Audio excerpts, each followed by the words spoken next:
and so are other languages. ठीक है? तो भाषा एक ऐसी चीज़ है, उसमें आपको ऐसा नहीं सोचना है कि if somebody is knowing English, the person is intelligent. No. What is important? The important thing is to communicate, to express your views in whatever language you want in the most clear terms. So अभी मैं इनको यही बोल रही थी कि आप जो भी बोलना चाहते हैं, जिसमें भी आपकी क्लैरिटी ज़्यादा है, आप उसी भाषा का इस्तेमाल करते हुए अपने बारे में बताएं. Good morning everyone. My name is Vedika Sharma and I study in class 7th and my hobby is doing yoga and writing stories. That's wonderful. Can you tell little bit of what kind of stories do you write? Ma'am, in my free time I used to see the pictures and imagine in my mind. Then according to that I used to write in my notebooks. Wonderful, wonderful. Now you may please sit at your place, and probably you will find a lot of such exercises even today. There is the surprise, by the way. ठीक है? And anyone else who loves to write, or maybe like from the teachers fraternity also, what they are expecting, from this creative writing session. You may come forward and speak before we have some 15 minutes time. So you can come forward and be a part of this whole exercise that ABBA has kind of put together for the benefit of our fraternity and for the people outside as well. This is going to be a wonderful, wonderful experience and very, very enriching experience at the cost of repeating myself. The boys sitting out there. Yeah, I'm looking at you. Don't turn back. So what's your name?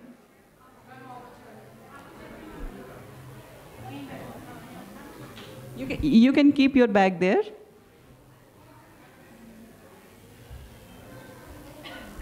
Tell me your name and...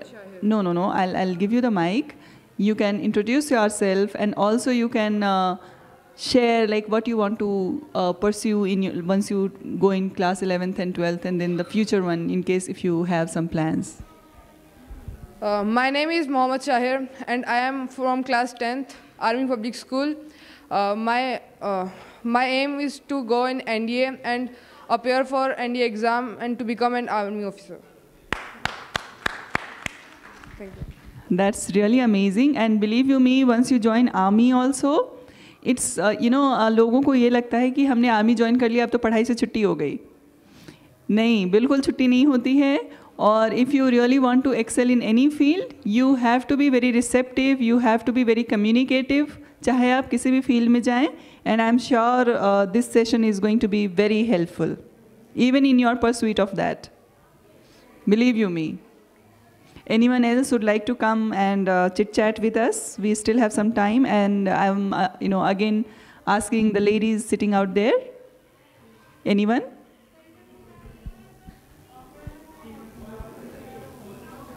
मैं यहाँ पे देख रही हूँ थोड़ा सा कि अरे तुम चली जाओगी ऐसे.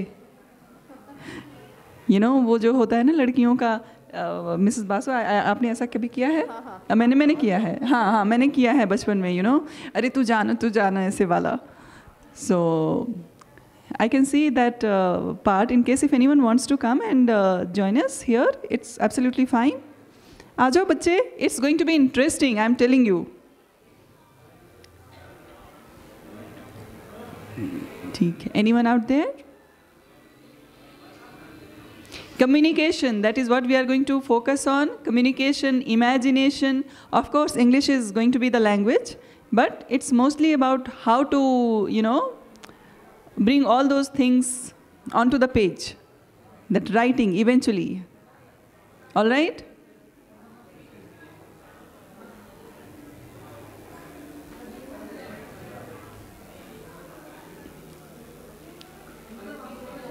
And silence is also a language of communication. I do understand it.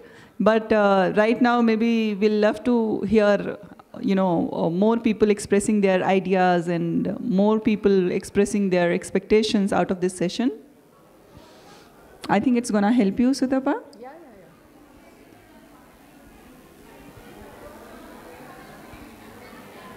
How many of you were teachers?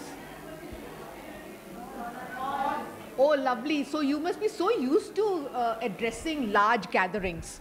So why don't one of you come and address all of us and tell us what you expect basically from this workshop?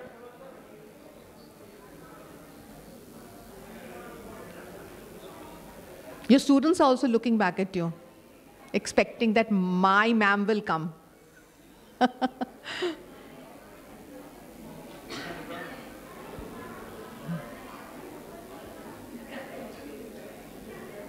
Do you want me to come there and give it to you then?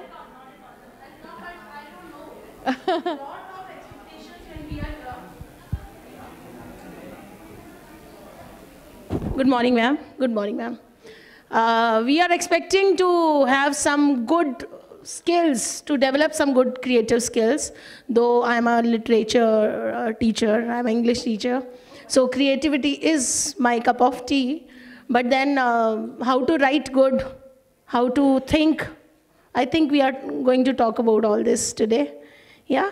I hope it will be satisfactory. Yes, it will be, ma'am, I'm sure about it. And we have many creative teachers and students in our school. But yes, when all of a sudden we are being called, so we take a back. Thoda time lagta hai.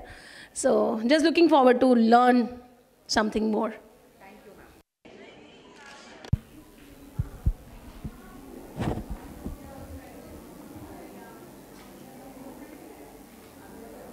Actually, मैं तो ये session literally I wanted to be a part of this session because a lot of thoughts are there in the mind, and then you just don't know where to hold that thread and where to start from.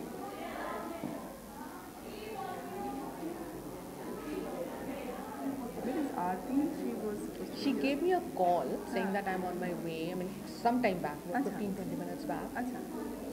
So I said I'm here. So That's okay. That's okay.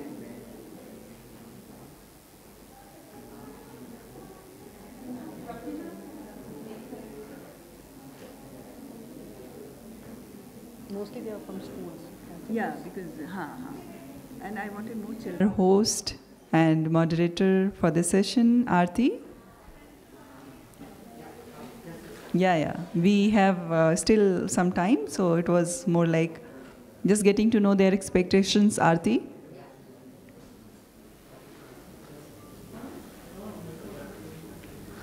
Please welcome.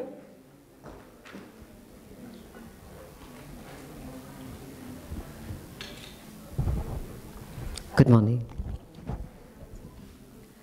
Good morning, everyone. You must have had some idea about the workshop today. I'm Aarti Karthik. I'll be the moderator.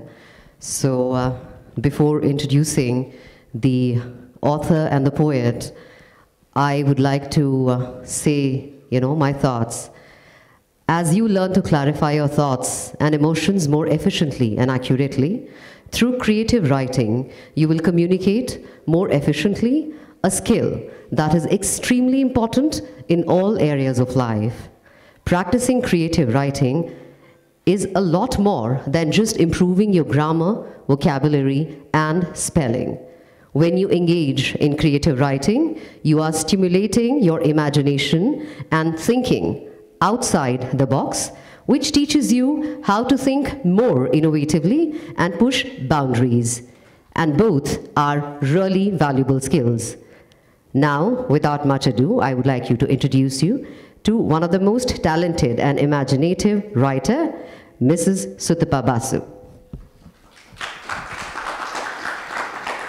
An author, poet, and educationist, Sutapa is Director Publishing at UFIS Learning. She studied in Shantiniketan and holds a postgraduate degree in English Literature and bachelor's degree in Education. Her professional life is of 32 years, which includes work as an education faculty and creative writing trainer. Now, I have never heard a trainer of creative writing. It's going to be so invigorating when you talk. As a publishing professional, that spans career from Oxford University Press India to Encyclopedia Britannica South Asia to UFIS Learning. She has designed and supervised publishing of more than 400 titles. Sutapa runs a chat show called Bistro Buzz, Conversations with Sutapa Basu. So, all of you guys get ready for an engaging and invigorating experience with Mrs. Basu. Over to you, ma'am. Thank you, Aarti. And thank you, Aradhana Mishra. And a big, big welcome to everybody here. Students, young people, teachers, and ladies and gentlemen. I hope this workshop, which is the creative writing workshop, will be up to your expectations. I am Shutapa Basu. I am an educationist, an author, and a writing coach. And this workshop is through Shutapa Studio, through which I hold a lot of online as well as offline writing courses for young adults, all aspiring writers. I also hold a lot of creative writing workshops in schools for students and in bookstores as well as in book clubs. So that is me in a nutshell. And now, should we start? Yeah?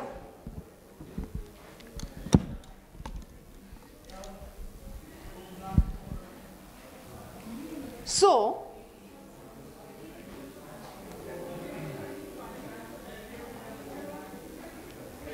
I hope I get the hang of this. Okay, so this is going to be the contents of the workshop. So there will be an introduction. We will discuss plot. We will talk about how we develop characters, how we create a good setting for stories, and how do we use the best narration. So this is what I'm going to be discussing. Now, what is creativity? Or what is creative writing, in fact?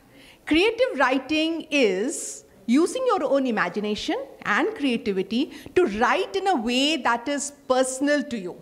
Basically, it is to express your thoughts and your ideas with your own flair. That is what is creative writing. Creative writing covers a lot of genres, so it can be fictional and it can be non-fictional. It can be about storytelling, it can be essay writing, it can be poetry, it can be playwriting, but when it is academic or technical writing, that is not considered creative writing. Okay? Or, a news report, which may be written in a beautiful style, but at the end of the day, it's actually only giving information. So that is not creative writing. Okay? So, it's always an original composition, and it is not bound by any standard description. So you can't say this is a good creative writing. I'll give you a quick example. If you want to compare a horror story written by Stephen King and a romantic poem written by William Wordsworth, can you actually compare them? They're totally different, right? But they're both creative writing. So there is no standard as to this is good creative writing. Okay? Creative writing, as long as it appeals to the reader, is good. As long as it touches the reader's core, is good. That is what should be creative writing. And as I said, it has a lot of elements. It can be fictional as well as non-fictional. Now, the things that you can keep in mind when you're doing creative writing is, one, know your audience. Who are you writing for? Who's going to actually read your writing? To give you an example, if I'm writing for very small children, that kind of writing will be very different from if I'm writing a humorous story for doctors. So your audience is important, and it will give you the direction and the purpose of your writing. Similarly, write what you know, which means write about things that appeal to you, that you relate with. Then there will be authenticity. Again, I will give you a very good example. Something you love reading. Maybe you love reading thrillers, but people tell you that romantic stories is what everybody is reading today. Now, if you start writing a romantic story, you might just write a very poor romantic story. But if you started writing a thriller, you would write an excellent thriller. Why? Because you've been reading thrillers, and you know everything about thrillers. So write what you know. Of course, creativity is the key. Try to use different literary devices. Use alliteration. Use different kinds of expression to be more creative, to make your writing unique, to make it different from others writing the same subject. Push your imagination. Think out of the box, always. And I'll again give you a very good example of imagination. You know, during the pandemic, there was lockdown, right? We were all locked into our houses. We couldn't go out. One morning, I was sipping my morning cup of tea, and I was looking outside my window. And you know what I heard?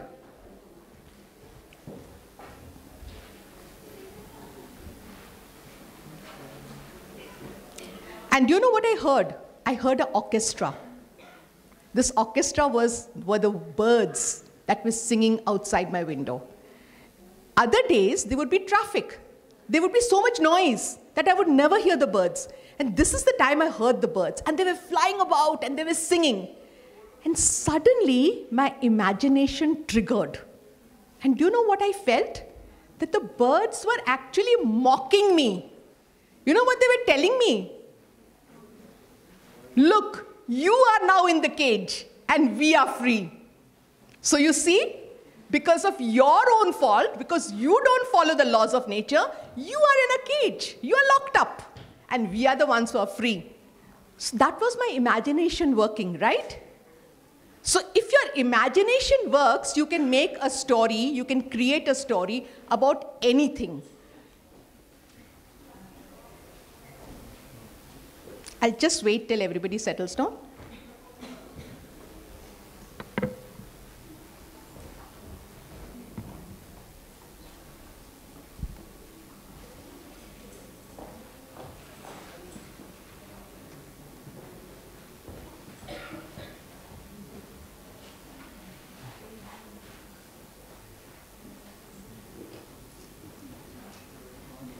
Okay, and the last point is always plot a loose story arc, which means just create a kind of a loose thing as to when your story is going to begin and when it is going to end. That will give you direction. It will give you the purpose of your story.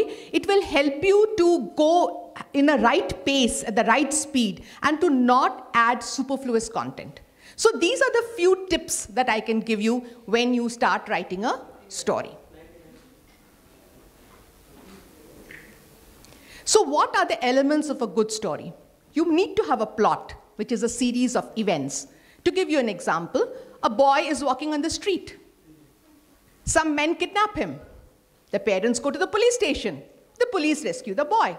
These are series of events, and they are what is called a plot. Characters are the people, animals, or creatures that are in your story. They basically take the plot ahead, they take the action ahead. They are the people who do the action. So that is characters. Conflict, that is a problem or a struggle or a fight between two opposing forces. Conflict is very necessary for a story to go forward. If there's no struggle, if there are no obstacles, if there are no problems in the story, the plot won't go forward. So conflict is a very, very necessary part of any story. Setting. Setting will tell you the time and place where your story is taking place. If there is no setting, your reader is lost. Your reader doesn't know where the story is taking place or when the story is taking place. So setting is important. It also sets the mood of your story. We'll talk about each of these elements much more now going forward. Now, there are two kinds of stories that you would have noticed. One is a plot-driven story, where the plot or the actions are given focus. They are more important. And this is usually in a story where worlds are being built. You know, fantastical worlds are being built. So, or it's an adventure, or it is a detective story, or it is a mystery, or it is a fantasy story. Again, an example, a good one, is Jurassic Park. Do you remember Jurassic Park? Where the action spoke. Right? So it was a plot-driven story. And then you have a character-driven story, where the character is important. His or her internal struggles, internal conflicts are important. Again, a good example is Hamlet or Othello, where the character is important. But that does not mean a character-driven story doesn't have a plot, or a plot-driven story doesn't have characters. They have all of it. Only the writer has focused on the particular element and wants to make the reader experience the story through the plot or through the character. So that is the basic difference between a character-driven story or a plot-driven story. So understanding plot. So what is plot? Plot is actually a series of events that are happening or action in a story. But they cannot be random actions or random events. They have to be linked. There has to be a relationship between each event. Again, I'll exemplify it by saying, the king died and the queen died. It doesn't make a plot. But if I say, the king died and the queen died out of grief, that makes a plot. Why? Because the death of the queen was dependent on the death of the king. So there has to be a cause and effect relationship. Without that, you don't have a plot. So plot cannot be a series of events which are random. Now, this is called an 8-point arc. There are 8 stages that a plot takes. And these 8 points commiserate or align with stages in the story. And we will do each of these stages separately for you to understand what each stage means. So the stages are stasis, trigger, the quest, surprise, critical choice, climax, reversal, and resolution. And you can see that it is an arc. I will talk about this arc later. Why are we showing an arc for it? Okay, a kind of starting from a point and ending at more or less the same point. Okay, I'm going to use a very common fairy tale to explain these stages. I think all of you have read Jack and the Beanstalk. Everybody has read it, children? You have read Jack and the Beanstalk. Okay, so we are going to use the story of Jack and the Beanstalk to explain these stages of the plot arc. Oh God. How do I bring it back? Sorry. Slideshow? I think slideshow kar dein?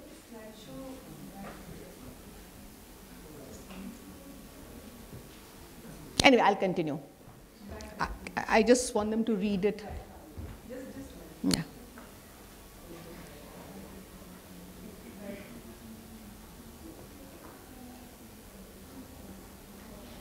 No.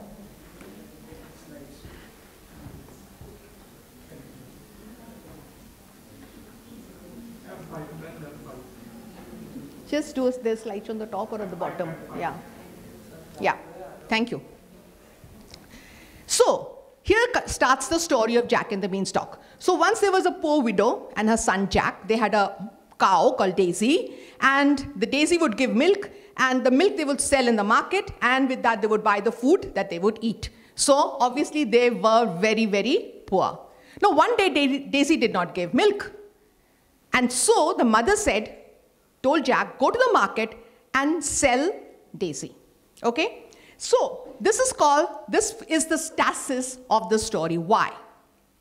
So a stasis is where the plot begins, where the story begins. It introduces to you all the characters, the main characters. It introduces to you the setting. But everything is stable at that point. Everything is balanced. No conflict has happened. There is no action happening. That is called stasis. In Greek, it means inactivity, where everything is stable. Okay? What happens next? So next is the trigger. On the way, Jack meets the stranger. And that stranger says, give me your cow. Jack says, give me money. But he says, no, I'll give you something even better. I'm going to give you some beans. And these are magic beans.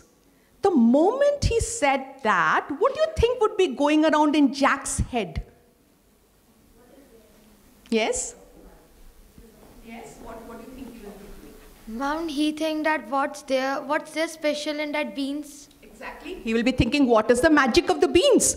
And can the magic of these beans solve his problem? What do you think his problem is? Yes, that they are poor. So can the magic beans solve his problems once and for all? That is the trigger. And that is the thought that starts in his head. So what is trigger? Trigger is an event which starts or triggers the plot and leads the protagonist into the conflict of the story. And that is something that happens to upset the balance that is already created in the protagonist's life, the main character's life. It is usually beyond the control of the main character. But it can be good, it can be an opportunity, and it can also be a problem. So that is what is trigger. And that starts basically the action in the plot. So the next is quest. The moment these thoughts came in Jack's head, he was not sure what magic the beans could do, but he wanted to see whether it would end all their problems. So that became his quest, his journey, his goal, that I want to finish off all my problems once and for all. And that is called the quest. Every main character, once the trigger happens, he starts on a journey. He or she starts on a journey, and it continues until he reaches his goal. So, what is quest?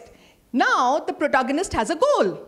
In case of Jack, it was to end his problems, end his poverty. It could be a pleasant trigger, it could be an unpleasant trigger, but it definitely is something that starts the journey, and it contains the main bulk of your story. So the main bulk is the quest. It should actually go on for a number of pages, if it's a book, for a number of chapters. And this quest can also evolve. It doesn't always remain the same. So a quest which may start about money can change into a quest for love, can change into a quest for survival. So the quest can also evolve. So don't think that the goal remains the same. As the protagonist or the main character goes through all the struggles in his journey, he might change his goal. That is also possible. And then, while he is on his quest, comes a surprise. Now, what did the mother do when she saw the beans? She threw them angrily out of the house. She didn't believe that the beans were magic. That was a surprise for Jack. So his mother didn't believe him. And she got angry with him because he had not got any money back. There was still no food. And Jack went to bed hungry and sad. But then, when he woke up the next day, what did he see? Outside his window, he saw a huge beanstalk with such a thick trunk that it was thicker than any tree that he had seen. So what did he realize? That the beans were magical. They were certainly magic beans. So he realized that he had done the right thing in bringing those beans. But he was surprised as well. Now, what is surprise? Surprise could be many events or occurrences that get into the way of the goal, which means the quest is there, suddenly something may happen, which may be a surprise or an opportunity for the main character. This stage can have several times this can happen. And it can have pleasant events, or it could also be complications. And we'll see that happening in Jack's life. It can be a hurdle that the protagonist has to cross, has to fight. It has to be an obstacle that he overcomes. Okay?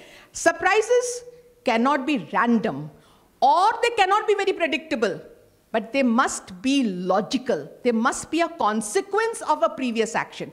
Now, if he found that nothing had happened, or the beans were not there at all, then that would not be a surprise, right? So surprise came because the beans were thrown outside. So it has to be a consequence of previous actions. And once the surprise happens, the main character has a critical choice to make. That critical choice is very important, because that critical choice will either take his quest forward, or it can even change his quest, or his quest may just end. So in front of Jack, he had two choices. What were the two choices? Climb the beanstalk, or he could just ignore it. He could just stand there, do nothing. So these were two critical choices in front of him. What critical choice did he take? He chose to. Critical choices also help to develop the character. In Jack's case, he was just a small boy. Do you think he would have been very happy to climb a beanstalk which went nowhere? Do you think so? No, he would have been scared.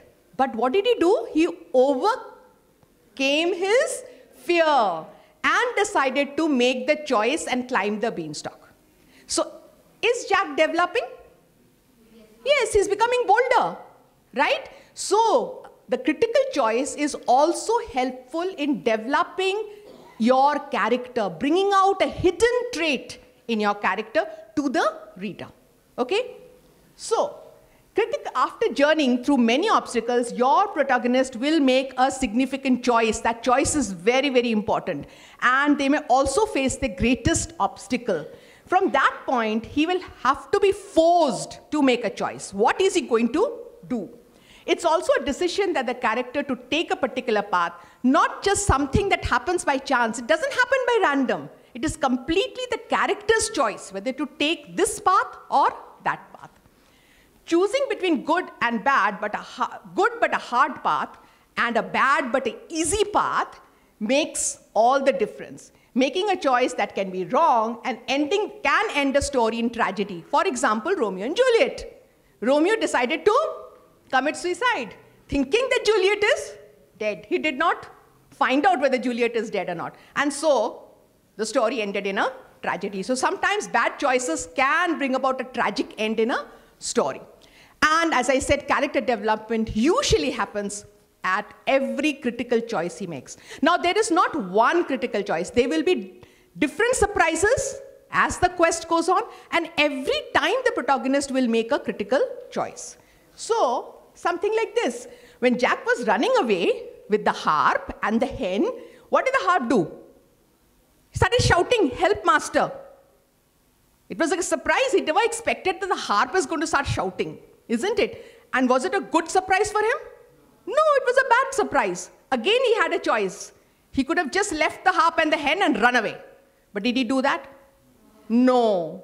He was a bold boy, and he wanted to solve his problem. He was very determined. So he picked up both the harp and the hen, and he ran to the beanstalk to climb down. Again, see, a critical choice brought out a characteristic in him, his determination to solve his problem. So, there will be a lot of critical choices and a lot of surprises along the quest. And each one of them will develop the character and move the plot forward. So, what happens? Did the giant just sit back and let Jack run away? No, he followed Jack down that beanstalk. So as Jack went down the beanstalk, the giant chased him. And when Jack reached the ground, the giant was still chasing him. What could happen? What could happen? Yes, the giant could kill Jack, right? Or Jack could run away. So this was a point where the tension or the stress of every obstacle that Jack overcame came to its head. This is the climax. This is the place where it is a win or a lose situation. Either the giant kills Jack or Jack escapes. And try to think that you are a small 3-year-old child listening to the story. What do you think the child will do? Oh my God, what's going to happen now? Isn't that so? We know the story, so we don't feel it. But for the child, that is really a climax. Is the giant going to eat up Jack? Is what is going to think. But so, the climax is usually when the critical choice made by a protagonist leads to the climax, which is the highest peak of tension. So everything Jack did led to this climax, where the giant could kill him, right? So the climax brings the conflict right in front of your face, escalating it to the highest point, and puts all your character skills at test. So this is one time when your character... Hello? You can take this one. Maybe the battery is gone. So this is one time when your character realizes that this is one battle he has to win. Only when he wins will he reach his goal. So he brings all his skills that he has developed over the quest to the forefront. Okay? So climax of your story has to be such that it has to be a clash between the opposing forces. And they have the protagonist or the main characters everything to lose and everything to win. That is how your climax has to be designed. In order to get the ending they deserve, they have to pass this final test. But there is another part in the climax, at the end of the climax, which is called reversal. What did Jack do? He called out, "Mother, mother, help me." Was his mother going to help him? may or may not, because his mother was angry, remember? Do you remember that she was angry with him? So he was not sure whether his mother is going to help him or not. But fortunately for him, his mother came with an axe and she hacked off the beanstalk and the giant fell and died. And Jack was saved. So when you write your climax, there could be a point towards the end when there could be a reversal. There could be a help for the protagonist, and there could also be a point where the protagonist will not be helped. What do you think would have been a negative reversal in this case? The mother would not come, right? And Jack would be probably killed by the giant. So reversals can be both ways, remember that. That depends on your story. Do you want your main character to win, or do you want your villain to win? It can be both ways. So sometimes in a horror story, when everything is at its peak, and you know that the main character is going to win, and then he's suddenly killed. That usually happens in horror stories. Okay, but in most stories, you will have the protagonist winning. So, reversal is a stage within the climax where things begin to turn around for the protagonist. The reversal must be a consequence of critical choice, remember that. And it should change the status of the character, especially your protagonist. Things can turn around in his favor, or it can even work against him. Negative reversals are common in horror novels, where the protagonist usually dies at the hands of the monster, just as they think that they have almost won. Regardless of which type you go for the reversal, it should be a natural consequence of the actions that are happening, that have already happened in your plot. You can't just pull it out of the sky and put a reversal there, okay? What is most important, always remember, whether your story ends in a tragedy or your story ends in a comedy, whether your main character wins or your main character loses, your focus is the reader. Your reader must be convinced that this was the right ending. If your reader is not convinced, if the reader feels that the ending was illogical, the reader will no longer read your story. He'll just put the story down. Okay? So remember that your target audience, your reader, is the person who you should focus on, for whom you're writing that story. It doesn't matter whether the story ends happily or it ends unhappily. It should be logical. And finally, we come to resolution, the last stage. Here, of course, Jack's mother hugged him. They took the hen and they took the harp, and they sold the golden eggs, and they were never, ever poor again. Right? We are back to a balanced environment. Only it's a little different. That is why I said an arc. You begin the story in a balanced environment. You rise up through all the conflicts, come to the peak in the climax, reversal, and then all the problems get solved, and you come to resolution. Again, there is balance, there is peace, there is stability. But the situation has changed. Have you noticed? Earlier they were poor, now they were no longer poor. That is why we call it a plot arc. Is it clear to everyone? So, the stage is to return to an equilibrium after the climax, which creates a new status quo for the story. The resolution is a return to a fresh stasis, means a fresh stability, where characters could have changed. So a character also learns a lesson at the end. What lessons do you think Jack learned at the end of the story? What is the lesson do you think that Jack learned? Yes? Yes, you should overcome your fear. You should be bold. Only then you will gain anything, right? And what lesson do you think his mother learned? Do you think she learned a lesson? Not to judge. What else? To believe in her son? To believe in her son. So you see, some lessons are also learned at the resolution stage by the characters, because the character has also changed by then. So the plot arc also is not only taking the plot ahead, it is also changing the characters. So the end of the story, your character should have also changed, learned some lessons. So that is what is resolution. So you can wrap up all loose plot threads here. Now, there is a question that could arise in your minds, which is, what happens when you want to end your story as a cliffhanger? So what do you do then? You might want to write a sequel to your story, or you might want the reader to figure out what happened at the end. So what happens when you want your story to be a cliffhanger, to have an open ending? The only advice I can give you there is, tie up all the other loose ends and only leave one loose end open. Don't leave too many loose ends open. Then your reader is confused. So you only keep one main thread open for your reader to figure out, or for beginning your sequel or whatever, but tie up all the other loose ends. So resolution is a time when you have to tie up all the loose threads of your plot. Here is an example of Harry Potter. I'll just give you 5 minutes to read it. Just look at it, and you'll see all the stages are there.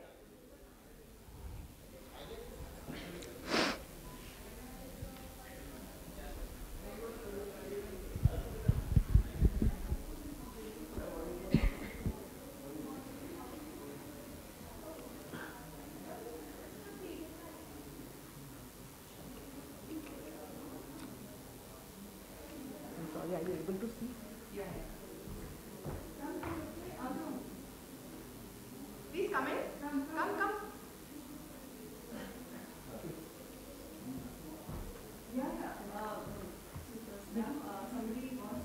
Can we ask a question right now at this stage? Okay. Ask a question, but I would have preferred it that you ask it at the end. But please, go ahead. Do you want the mic?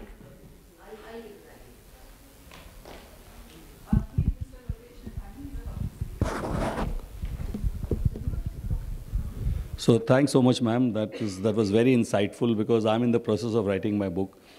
So I just wanted to ask you, if you're writing a self-help book, is it okay to start from anywhere, or you need to really go step by step if it's a self-help book?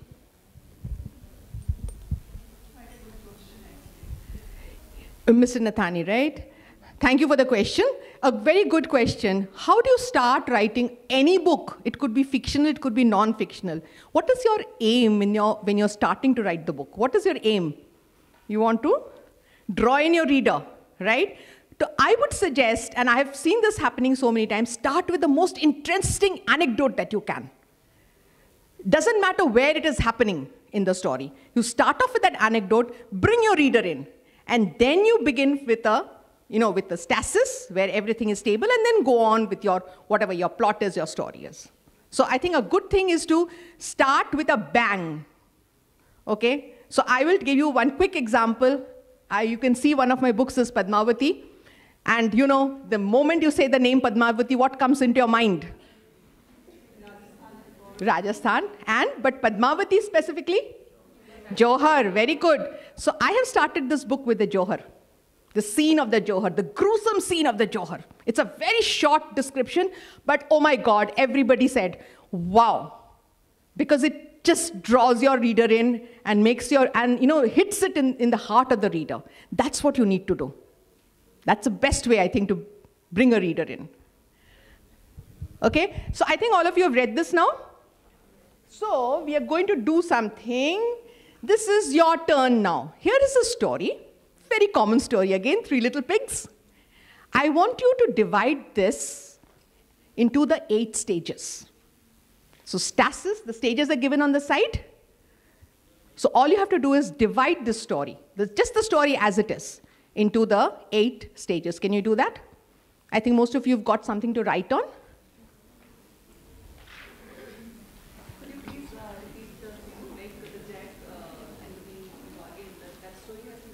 No, this story. There's a story here. Can you read the story, all of you? The 3 little pigs story. Again, it's a common story. I think everybody knows the story. You have to just divide this story into these 8 stages. And please don't go by the paragraphs. Those paragraphs are not divided into the 8 stages. So don't think that the paragraphs are the 8 stages. No. I'll give you 10 minutes to do this.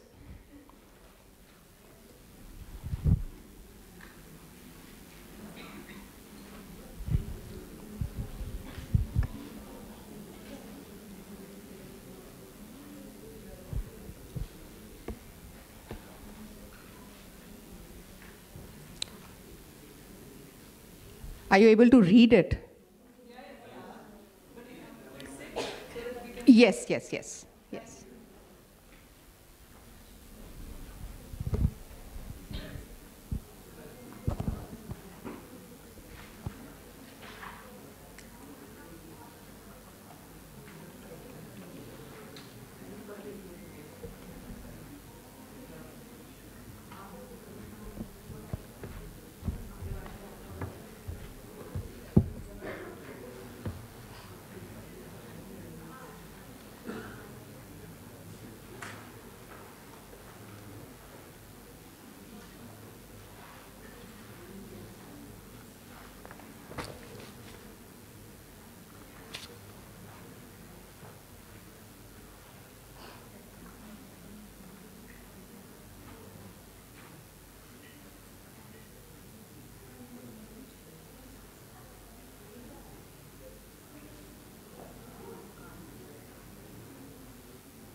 I can't see it. Do you want me to read it? Okay, let me read it to you. Once upon a time, there were 3 little pigs. The first little pig built himself a house of straw. The middle brother decided to build a house of sticks.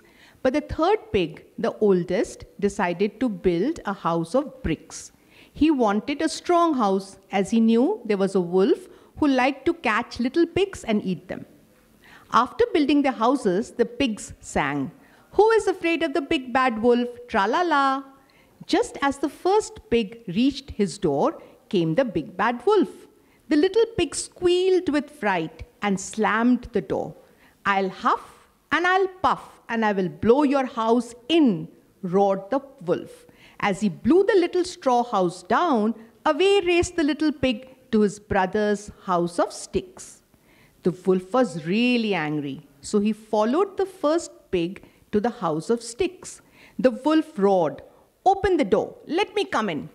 "No, we won't," said the pigs. "Then I will huff and I will puff and I will blow your house in," roared the wolf. And he blew down the little house of sticks. The 2 little pigs raced away to their big brother's house made of bricks. This made the big wolf totally furious. "Open the door, little pigs, let me come in." "No, we won't," said the pigs. "Then I will huff and I will puff and I will blow your house down." But he couldn't blow down the little house of bricks. So he climbed on the roof and jumped down the chimney. He fell right into a kettle of boiling water. He sprang straight up the chimney again and raced away into the woods. The 3 little pigs never saw him again and spent their time in the strong brick house.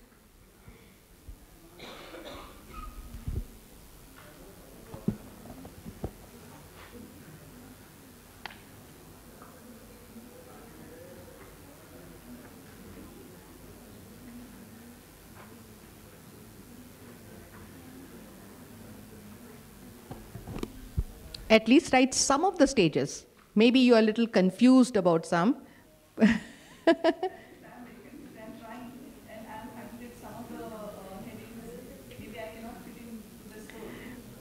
So stories are not that easy also to fit into these stages. Yes. And I have given you a very simple story, actually.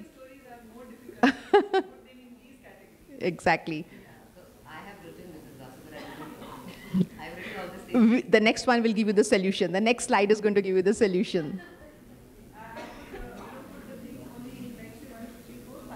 Okay, that's fine, that's fine. I know it's not always possible right at the beginning to put it into all the stages, but at least a few of them so that you get an idea. I don't want to say it here, but actually 1 hour is very, very short to teach any kind of creative writing. You need to practice it and you need to apply it, and for that you need time. Yes, but I'm just trying to give you a glimpse of what creative writing is.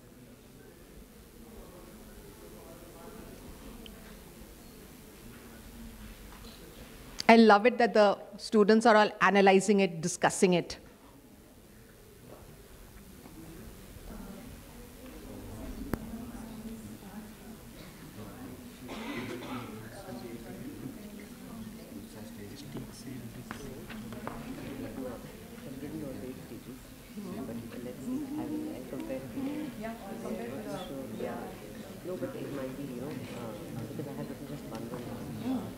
Yeah, you don't need to write more than that. Yeah. You know yourself what it is. Please come in, come in, come in. There's place. Yeah, yeah, that is what I mean.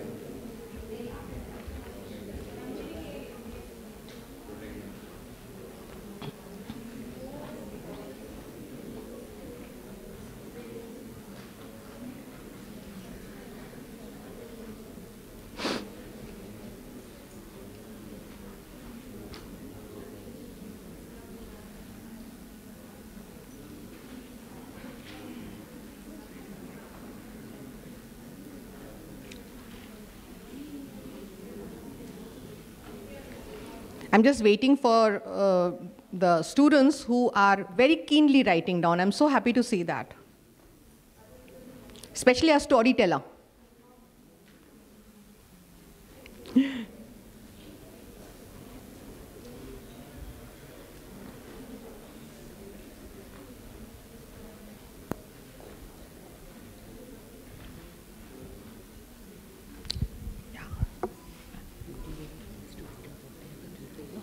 Let them just check because there will be no time. I mean, it takes a lot of time.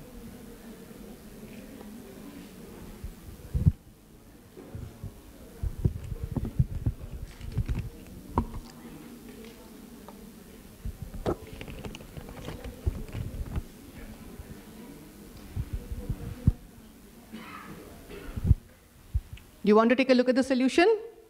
Yes. Yes, not yet? Oh, good. Oh, that's really nice.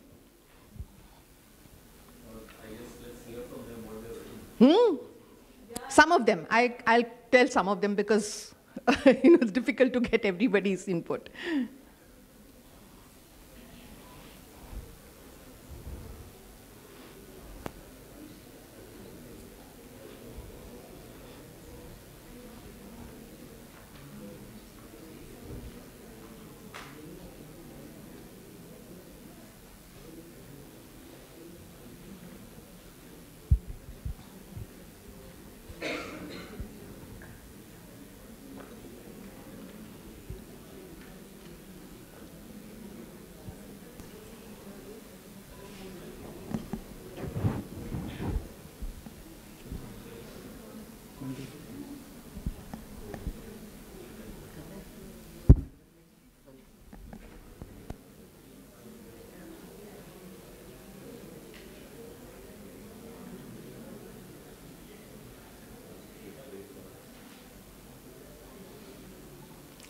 I'm going to choose 3 of our young people, okay?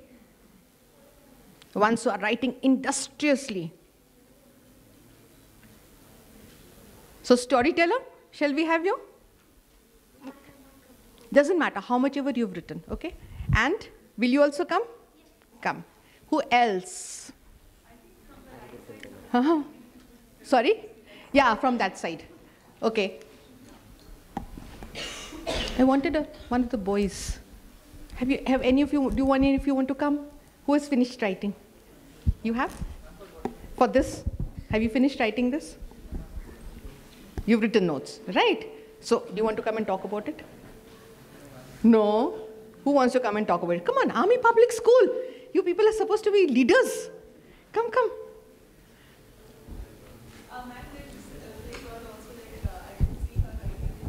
Come. Come on, come on, come on. You can also come. Come, we'll start with you since you are the only boy. Okay? We'll give you precedence. Okay. Good morning, everyone. My name is Kunjan. I'm from class 9J, APS Jaipur. So I have written some notes like about the climax. In climax, like we should have some tragedy or we can like make a comedy scene. And the first important thing which we should know before writing a story is to know our audience. Like who our audience is. Is a child, a man, woman, or like old age people. So that like sometimes I wanted to like a story, but I don't know like how to write in a like creative manner so that everyone should get an interest in reading that story. Then after that there are 8 stages of story which are written there. So, ma'am, and also I have some questions about this. Okay, we'll take the questions later. Okay, ma'am. And we should have a, like something hook before like when we start a story. We should have some hook which we should write before the story starts, so that the audience should get an interest in story. And when it flows like it comes to the end, and at the end we should reveal that hook. What was that in a like in a very creative or like in starting there was a boy who was very poor, and he got beans, and those are magical beans. Then after that we have to tell about that boy, what was that, but we don't have to tell what were the beans, what was the use of those beans. And at the end, when like the audience wants to know what are those beans, then we can tell that these are the beans which grow into a beanstalk, and then there was a giant and ma'am, these only. Thank you very much. I think he has told you a very, very unusual thing about the hook. You must always have a hook. Very good. Excellent. Excellent. Come.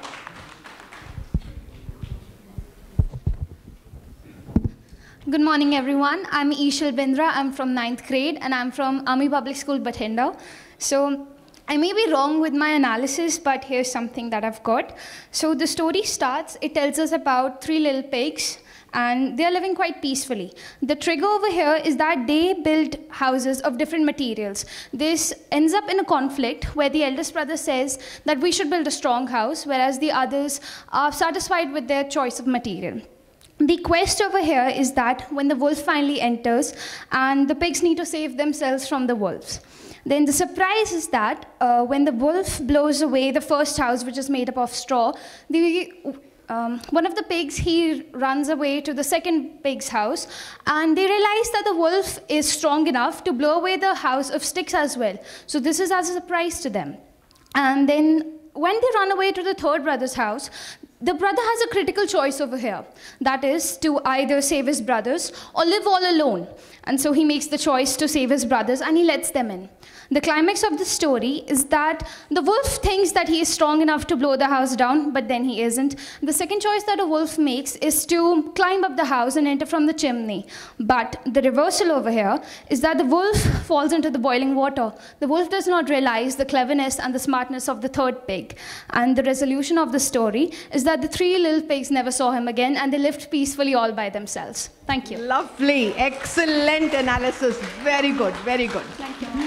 Come, come, come. Beautiful analysis. Come. Yeah.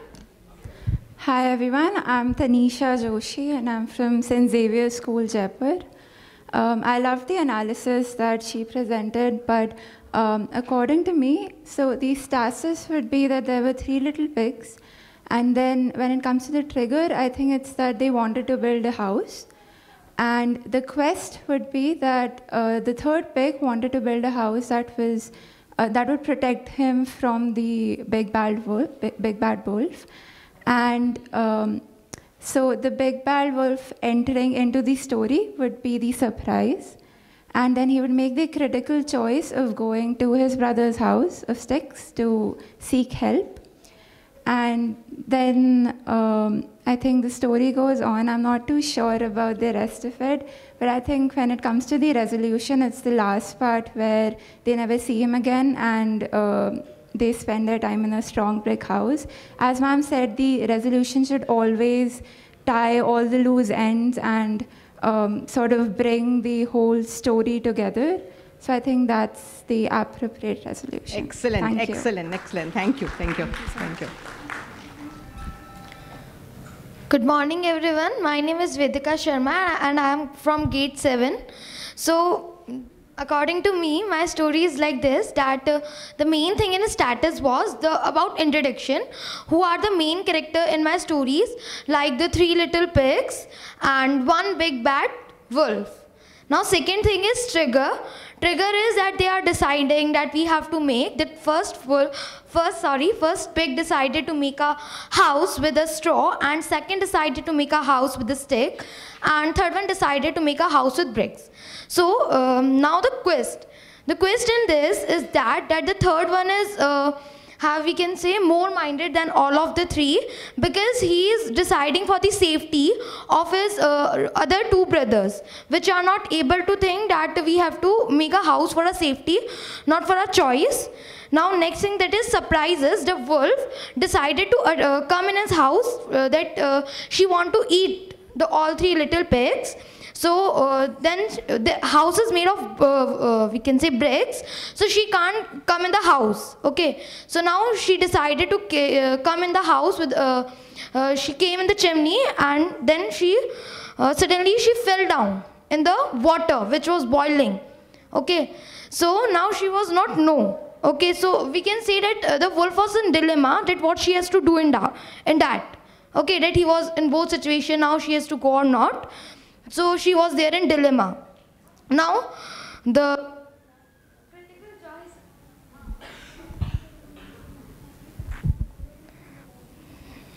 critical choice. Okay, so this made a big wolf totally furious. We can say, open the door, little pigs, let me come in. Okay, it was same. So she climbed the roof and... Okay, so here's the story ended fully. What I have said is, so as a revolution, what is came? Result. What result is came that we should have a proper mind to think about the particular direction. Our mind should be like this, that yeah, we have to think in a right direction. What we are thinking, we have to work upon it. Thank you, ma'am. Thank you so much, Ritika. So you see that... Vidika. So you see, I think the children have been really good at analyzing. And this is the analysis. I'll give you just 2 minutes to take a look at it. And maybe add something, change something. Yeah.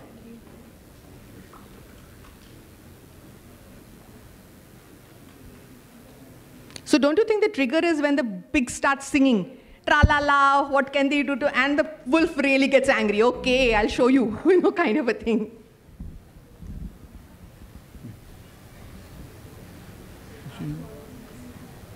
The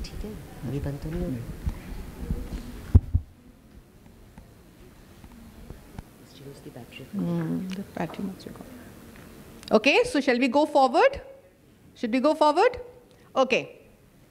So the next thing is characters. Who are characters? Characters are usually, I'm sorry, I'll go back. So characters are usually 2 main characters in any story. The main character is the person who's taking the plot forward, who's doing the actions, who's facing the obstacles, overcoming them, and thereby taking the story forward, and also probably developing his or her own character. That person is called the protagonist.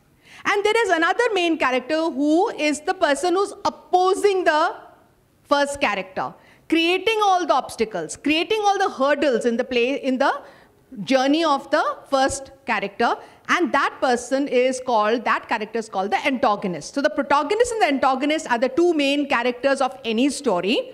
At the same time, there are other secondary characters also in the story who help to support the plot or support the characters who are there. So this is what is character. Character can be an animal, character can be a creature like an alien, or it can be people. Now, how do you build characters? Characters are usually built by this kind of a diagram. So you start off with the goals of a character. So what are the goals? What is their quest? How do they plan to reach it? What is their strength or weakness? Are they bold? Are they cowards? Are they easily influenced people?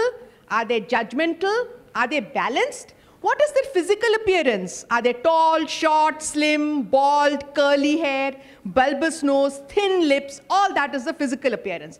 What are their achievements or their failures? Are they a chairman of a company? Have they won a medal in the war? Or are they in trouble with the police? They can't hold down a job. What are their conflicts? Do they hate their brother? Fight with their boss? Do they have an inferiority complex? Or they feel the world does not understand them? What is their backstory or the background? That also has an effect on the actions of the character. So is there some past incident?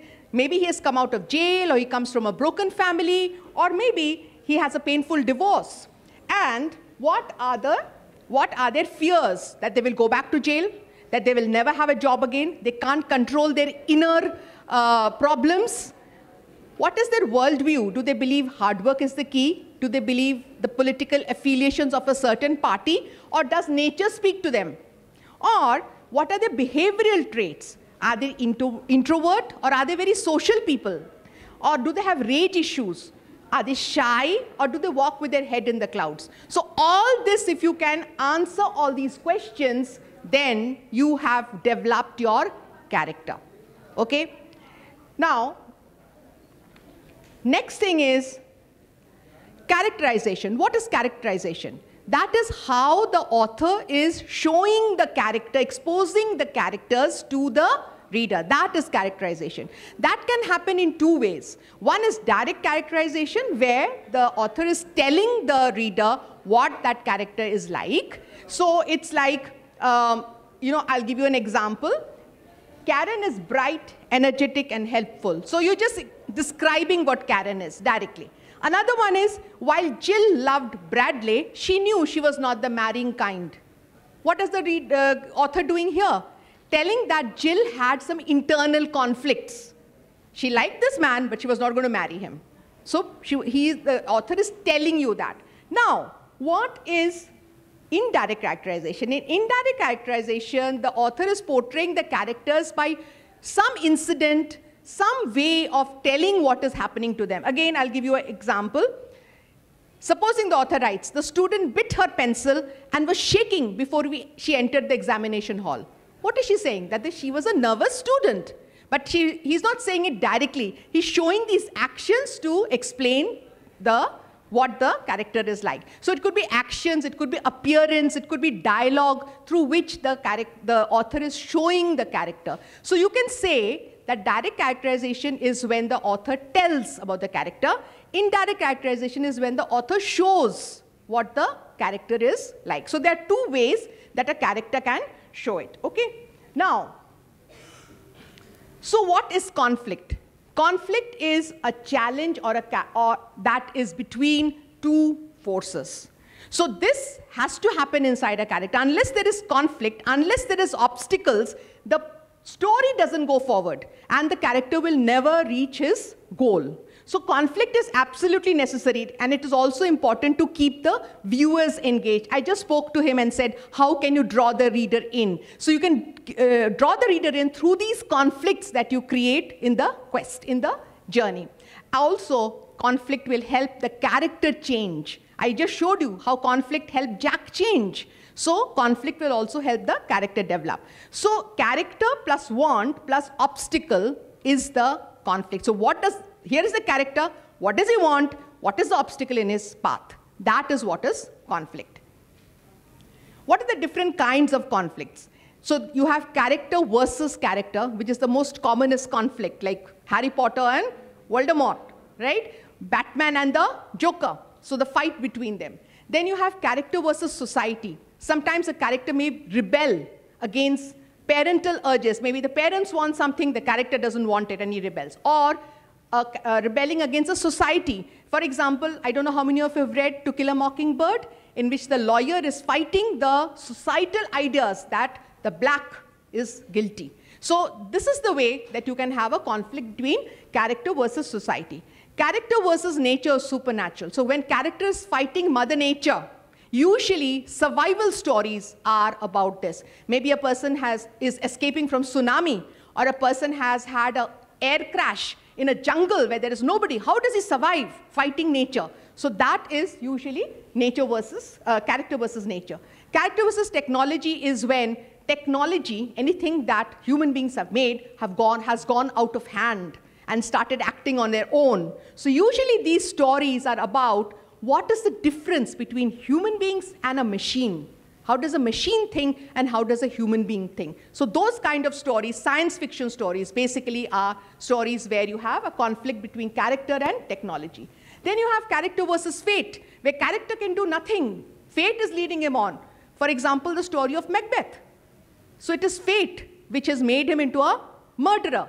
So there, that is character versus fate. And character versus self, internal conflict, internal struggle.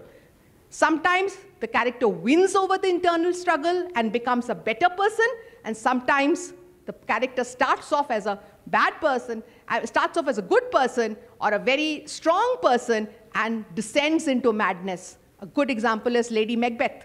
She started off as a very strong person when the play starts. But Hamlet also. So they start off as very, very, very strong characters, but then at the end of the story, Lady Macbeth goes mad, and Hamlet also realizes that he is of no use. So these are the different kinds of conflicts that you can have in a story. What does conflict do for a character? It makes the character, compels the character to act in a certain way, which reveals themselves. So certain strengths or weaknesses of the character comes out when there is conflict. So imagine a situation where maybe a character accidentally stabs and kills a man through a curtain, for example. What does he do then? Shall he go to the authorities or shall he hide the body? Critical choice he has. Which one is he going to do? So that is where conflict can bring in a critical choice. So a well-written internal or external conflict will always make the character confront his fears and either overcome them or fail them, one or the other. So you also have a character arc. I was just talking to you how a character can also change. So there is a character arc that you can make. So there are two kinds of arcs, two kinds of journeys that happen in a story. One is the external journey, which is the plot journey. The other one is the internal journey, which is the journey of the character. So the way it happens is at the beginning, everything is again stable.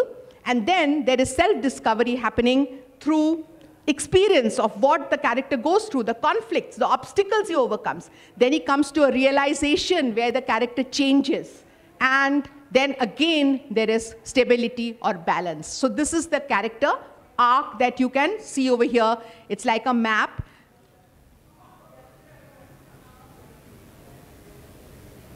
Okay, so finally, what is the summary? First, you have to think of the character arc. Who is your character? How is he going to change? Then you think of all the elements that you need in the character for that arc to happen. And then you decide whether you're going to expose it through direct or indirect characterization in your story. So this is how you develop character and characterization in your story. Okay? And then we come to the next one, which is setting. Setting is extremely important because setting tells you the time and the place where a story happens, creates the mood in the story, and gives you the context as well. Setting usually is around two factors. Think of it like a stage. So in the front of the stage are the characters, their actions, the events. And at the back of the stage is the time, the place of that event, which is the background. So you have a foreground and you have a background in a setting. Okay? So first is place. This is two kinds. One is the geographical location. The other is the immediate location. So when I'm talking about the geographical location, supposing a story is happening in Mumbai, it will not happen the same way as it happens in Maldives, will it? Because the surroundings are very different, right? Also, when I talk about immediate surrounding, an event in a cramped room will be very different from that same event happening in a outside, in a field. So in my book, Padmavati, to give you an example, the geographic setting is Mewar, Rajasthan, but the immediate setting is Chittorgarh. So that is how the setting also matters. What kind of background you want to give. Next is time. In setting, time is the day, time of the year, or a historical time period.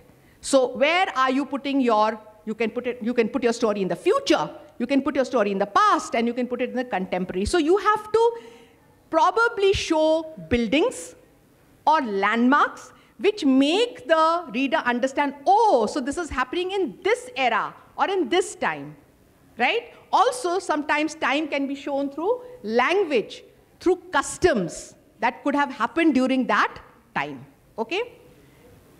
Next is social. What kind of people live in that setting? What is the environment? What is the society? What kind of place is it? Is it urban? Is it rural? Is it just outside the city? What kind of languages are spoken over there? What is the authenticity? Then what kind of cultural characteristics are there in the setting? And what are the norms and the rules of the location? Now again, in Padmavati, I'll give you a story. When I was writing this book, it's all about the Ranas and in the palace, in the fort. Now, the Ranas had servants, right? How would the servants address the Rana was my problem. I didn't know the exact word. So what I did is I took a trip to Chittorgarh. And there, I also saw the Sonnet Lumiere at Udaipur. The Udaipur Palace has a sound and light show. So when I saw that, I realized the word that is used to address seniors is hukum, right? I know you all stay in Jaipur, so you probably know the word hukum, but I didn't know it. So you see, it's very important to bring the language. The moment I use that word, people would immediately know, oh, it's Rajasthan. And it is in the palace. That is why this is the kind of address that is happening. So the language is very important, and you can bring in the social context through language, through dress, through what they eat. So when I was writing Genghis Khan, which is in 11th century in Mongolia, I had to really research. And I found out that they did not have any plates to eat from.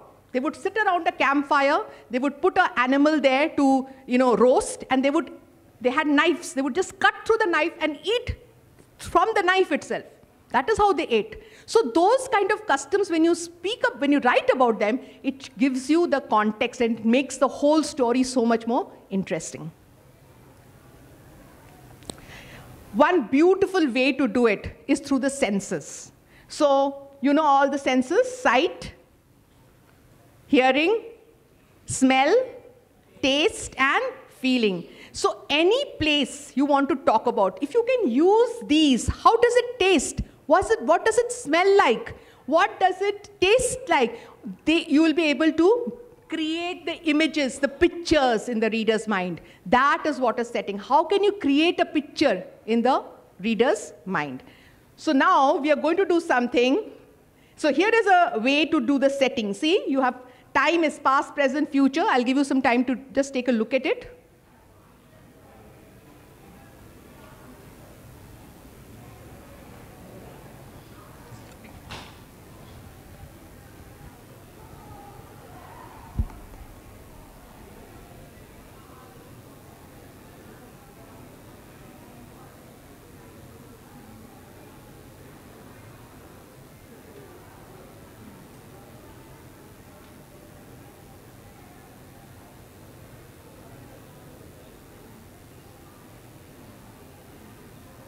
Okay, so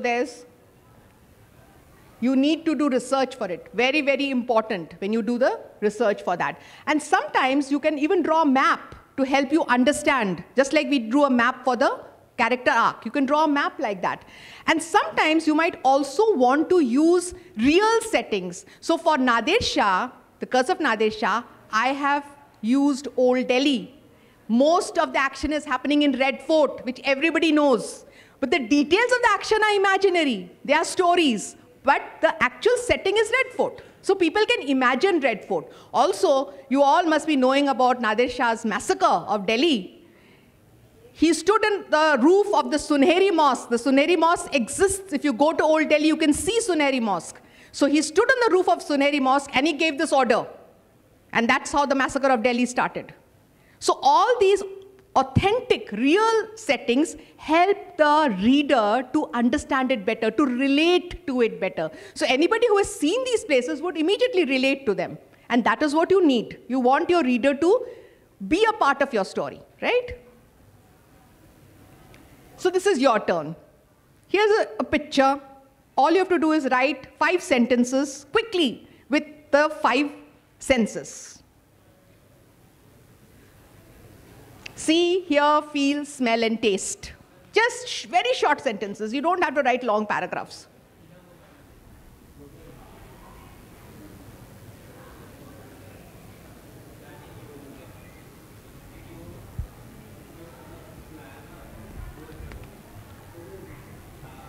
I think 5 minutes is enough. 1 minute for each sentence.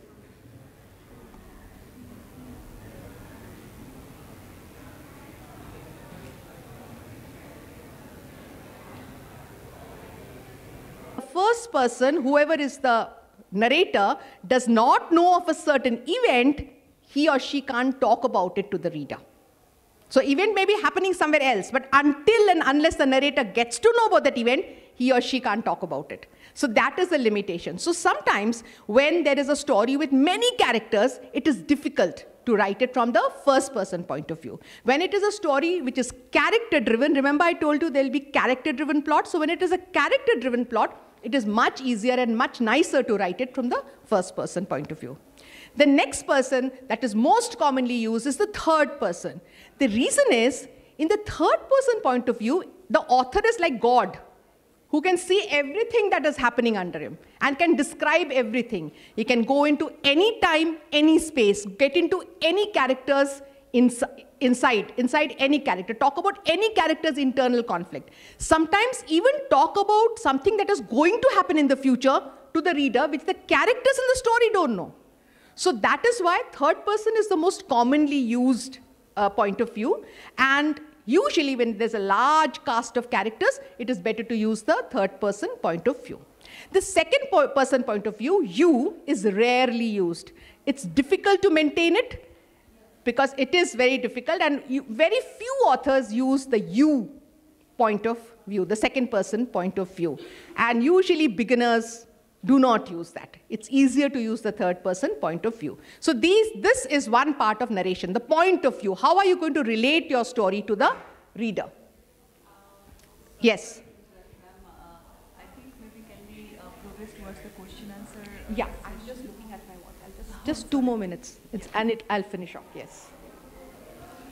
Dialogues, very important, because dialogues will help you to show the action that is happening. Dialogues show you the environment. Dialogues expose the character. So dialogues are extremely important. And as time is short, so I'm going to go now very quick. In dialogues, monologues are also very important. You need to know about monologues. Monologue is when a character is talking alone to the reader or talking to himself. So when he's talking to himself, it is actually called a soliloquy. A soliloquy is when he's talking to himself only, expressing his own thoughts, not really talking to anybody else. And these are the commonly known literary devices. Most of them you know. You know what is a metaphor, you know what is a simile, you know what is personification, you know all these. So try to use all of them whenever you are writing. Use flashbacks when you go back into the past to tell something more of the story. You can use irony where you are talking about something which is not really happening. Okay? So the imagery, I have already told you that you can use all the senses to create the image. So this is what we have as important literary devices, and this, please feel free to ask. Are there any question answers? I have one. Yes. Thank you. So basically, when you took this session, it was around imagining your thing and then writing and creating a flow of the story, keeping in mind certain things. And what about the situation when a person is inundated with lot of information, especially when it is about writing somebody else's biography, where the facts are there, you know, the time is there, the place is there, everything is there, but the material is so immense. So how do you really, you know, suggest to start and to give the body, to give the climax, to give the conclusion? So should it be just like, okay, you know, you start from the childhood, or it can be peppered with, you know, you play with the time, and then sometimes you put the adulthood and sometimes you put the childhood. So this is what I wanted to know. So when you are actually writing a biography, there will always be some main events of the biography which you would want to highlight. You will not write any person's biography. You will write a biography of a person who is pretty well known, a famous person. So there would be some highlights of that person's life. Ideally, you should choose that time period of the highlight to write the biography. Bring in, yes, to begin. And also when you're writing, so you bring in the past and maybe what happened in the future into that highlight period. So you can keep doing flashbacks if you want. You can keep referring to that. You can infer and bring in, why did he do this? Maybe because of this reason, okay? So if you read this, The Curse of Nader Shah had a huge life. I only picked up the part where he invaded India. Okay, so what happened at that time? So I had to bring in something from the past, I had to bring in something from the future, but it was a very referential thing. And here, research is very important. In research, you have to learn to sort out the information. You'll get a huge lot of information. You have to keep your story in mind, and you have to focus only on the story and take only that information which you need for your story. That is a very important part of research. Thank you so much, because one is always like, if I'm wanting to write something and I'm inundated with data, information. It's always like that, to sort it out, yes. So you have to decide which is it that you want to focus on, and then only take that. You have a question? I have one doubt that my English teacher used to say that the author has right to add any word new. That there's one story written by Ruskin Bone. Okay, so the Monkey Trouble. Its name is Monkey Trouble. So the word is used there is bazaar. Bazaar is a Hindi word. So how they can add the word in that story? Okay. So if you look at the Oxford University, dictionary, you will find lots and lots of Indian words have now become a part of the English language. Bazaar is one of them. Hukum also, yes. So sometimes when we are writing about certain regions, unless we bring the language, the customs of the region, how will the reader get the flavor of the region? Right? You want them to get the flavor of the region. You can only bring it through language, through customs, the clothes they're wearing, the food they're eating. So if you're using a few words here and there which are from Hindi or from any other language, that is perfectly fine. Any other? Yes? When we are writing a novel, so like we have to write in continuation, or like can we write it in chapters? Or because I want to write in continuation, because I don't want to add chapters. So is that okay? Very good question. She doesn't want to divide her novel into chapters, but she has to have some kind of a division. So the best way to do is have some, a divider, kind of a line like that, squiggly line or something, which tells a person that this is a different incident. Or you can write that, if you're writing something to do with time, you can change the date. You can just write the date, just like you write diaries, right? So you can write the date.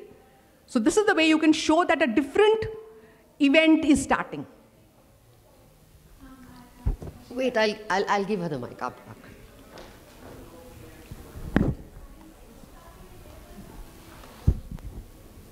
Thank you so much for the session, ma'am. I had 2 questions. Your entire section about characters really intrigued me.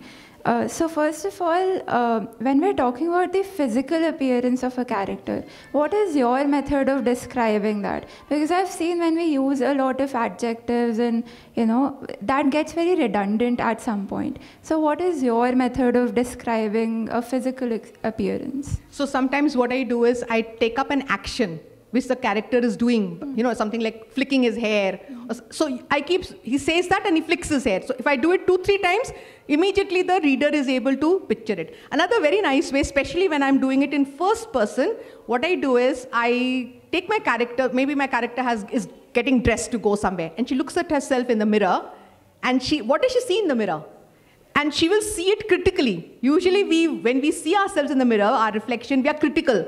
You know, oh, I'm so dark, or my hair is looking so bad. So let her say those thoughts to herself, and that is how the description of the character also emerges. My second question was, so when we read literature reviews about, books just came out, and a lot of people say that, you didn't do justice to this side character, or, you focus too much on this particular character. So what is your mantra of like doing justice to every character and bringing their character arc to life, or, coming to first? So you have to decide which characters you want to focus on. Usually we focus on two characters, the antagonist and the protagonist, and we create their character arcs. Now the secondary characters which are there, they always need to have a role to play. So either they will support the plot or they will support the character. If your secondary character is not playing a role, is not doing anything, that secondary character is not required. You can remove that character from the story altogether. Now when it comes to reviews are supposed to be critical. Yeah. Sometimes they are constructively critical. Sometimes they are not constructively critical. One has to take the review as it comes. I always tell my aspiring writers, develop a thick skin and believe in yourself. If you think that you are convinced this is the way to do it that way. It doesn't matter what people think about it. Thank you so much, ma'am. Actually, my friend had a question here. Yeah. She wanted to ask, where do you find the inspiration for all of your books? My inspiration, I just told you a very short kind of anecdote about the birds. Inspiration is everywhere around you. You just have to look for it. That's all. I would say just carry a notebook with you, because ideas come to you at strangest times. Sometimes it's a dream. You get up, quickly write it down because you will forget it. So just pick up any idea that comes. Don't ignore ideas, because if you ignore them, they'll just fly away. You need to catch them and keep them, and any one of them will create a story. Thank you so much, ma'am.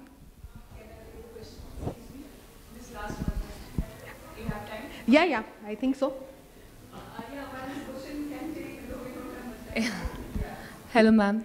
Good afternoon. It was a lovely session. Thank you. Just wanted to know, how do you go through the transition from one scene to the other while you're going through characters, or the dynamics between them, or the settings? The geographical and scenic settings भी change होती हैं, but you want to shift your focus from one character to the other character.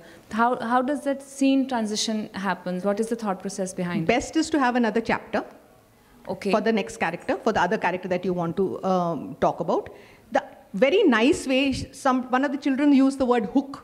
Yes. Use a hook at the end of your chapters. Always use a hook. So then you will immediately be able to transit into the second chapter. Okay. Maybe supposing there are two characters and you have already spoken about the first character in the first chapter, and you want to talk about the second one in the second character, bring a tiny sentence at the end of the first chapter which leads you to that second character. Yeah, that is the hook. Many times, on the same given timeline, there are two separate things happening to two characters, but you have to shift the focus of the reader to the other character. So give a small hook. Right. Thank you so much. Thank you. You're welcome. Yeah.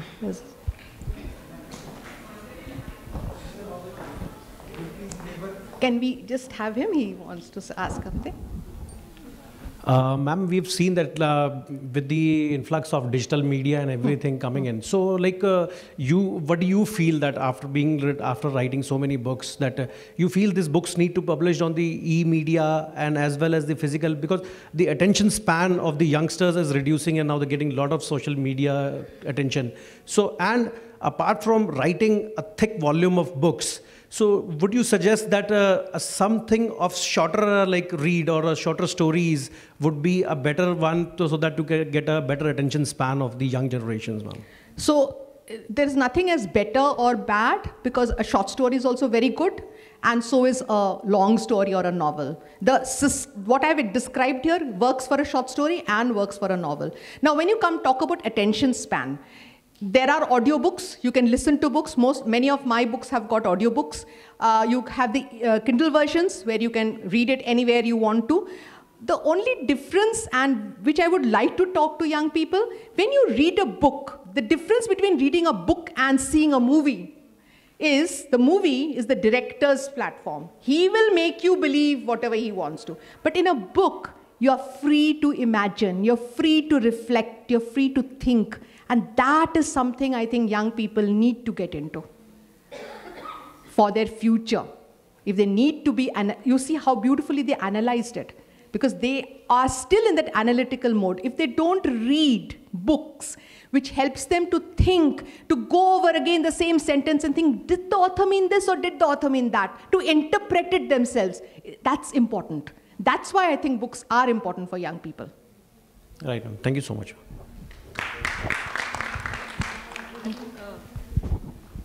This is the last question, I think. Book is never completed by the title. So how you are deciding a title? Like you are focusing your story on the title, or you are writing your story first, then you are focusing to the title? I write the story first and then decide the title. Yeah, fine. Because the focus of the story will decide the title. Yes.